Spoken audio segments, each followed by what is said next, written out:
Hey there, I'm Nick Popovich, PlexTrac Hacker in Residence. Welcome to the PlexTrac ProTips, a video series of quick tips and tricks for maximizing how you use PlexTrac. Brought to you by me and my fellow PlexTrac super users to share cool features and uses that we hope will make your work even more effective and efficient. Have a unique PlexTrac use case or tip of your own? Share in the comments. Now, let's get to our pro tip. Let's explore several ways to utilize a PlexTrac formatted CSV file to get assets into the platform. If we look at this client, we notice that there are no assets. Let's import some using a CSV file. I'll click on Import, select CSV, and I'm going to choose this file. Once we upload into the platform, we can see that it added in successfully. And now we have our assets. If we look at how that file is formatted, we can see that it's comma separated with the name, IP address, criticality, so on and so forth.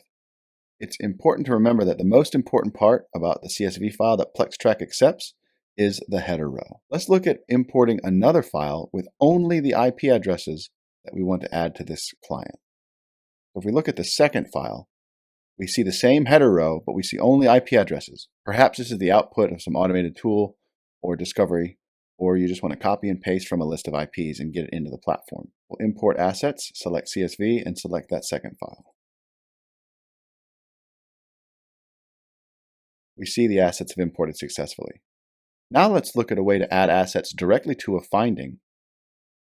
In this case, we're going to look at the report, and we notice there are no findings. I'm going to add one from the write-ups database.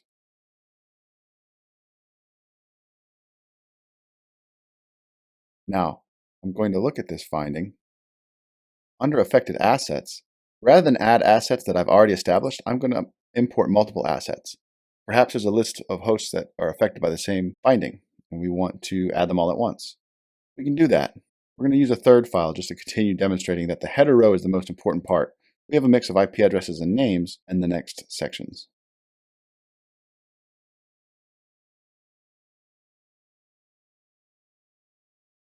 And we see that we have now associated these assets with this finding.